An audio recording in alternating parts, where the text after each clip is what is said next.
warahmatullahi wabarakatuh. Kami dari kelompok 15 LA Etika Profesi.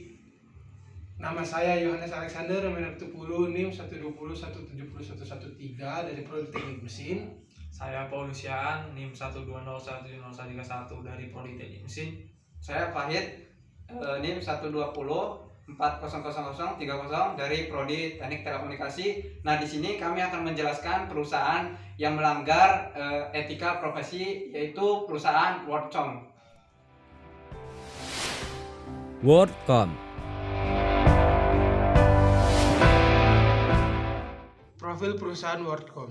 WorldCom adalah sebuah perusahaan penyedia layanan telepon jarak jauh yang sekarang banyak digunakan dalam industri 4.0. WorldCom menjadi operator nomor 1 dalam infrastruktur internet serta satu pionir di balik booming telekomunikasi di Amerika Serikat yang menjadi besar karena mengakuisisi banyak perusahaan kecil lainnya. Kronologi kasus WorldCom yaitu pada sekitar tahun 2000, perusahaan ini sudah mulai mengalami kemerosotan yang sebab pendapatan yang mengalami penurunan dari utang yang semakin banyak.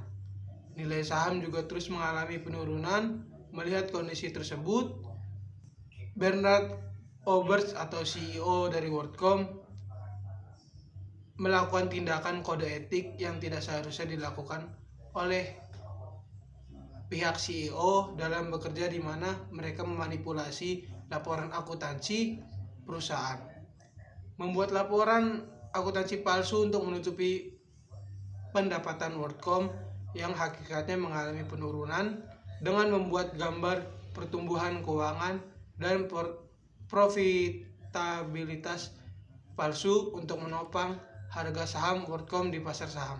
Ada dua cara yang mereka tempuh. Yang pertama, mereka membekukan line cost sebagai pemasukan, padahal pada kenyataannya merupakan pengeluaran.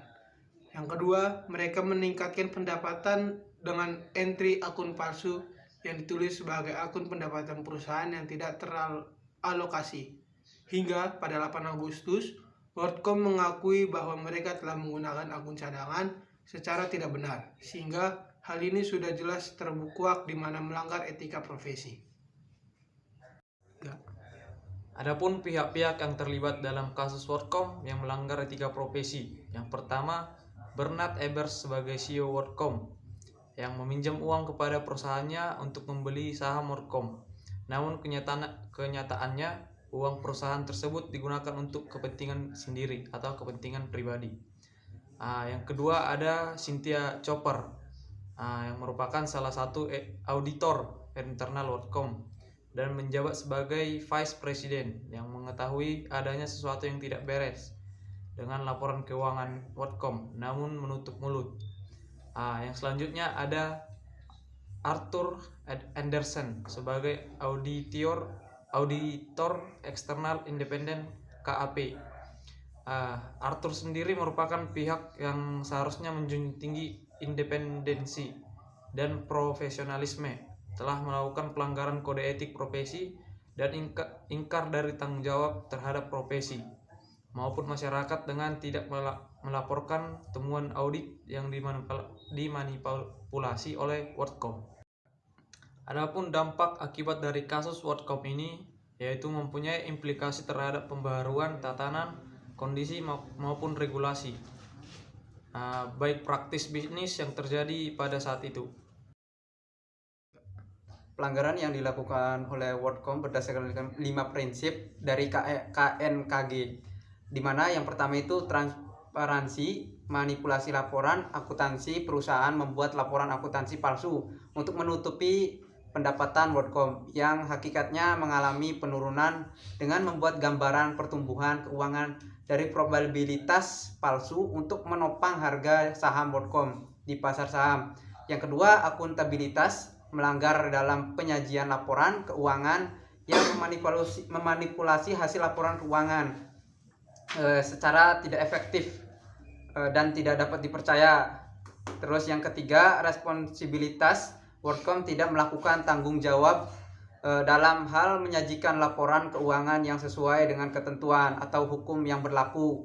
Hal ini yang dilakukan WorldCom merupakan hal yang melanggar.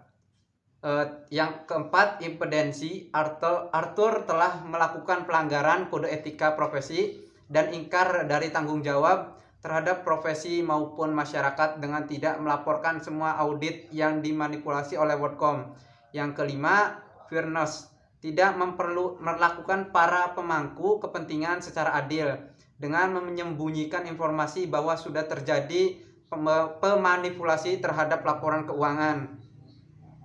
Kesimpulannya, organisasi atau perusahaan melanggar etika profesi kerja dalam pergerakannya, di mana banyak auditor individu petinggi yang tidak jujur dan tanggung jawab atas tindakan yang dilakukan mengakibatkan dampak di dalam perusahaan yang dimana mengalami kebangkrutan serta dampak lainnya.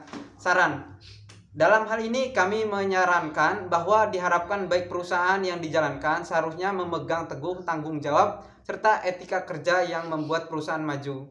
Sekian dari kelompok kami. Jika ada kesalahan kata atau perbuatan, kami minta maaf. Terima kasih.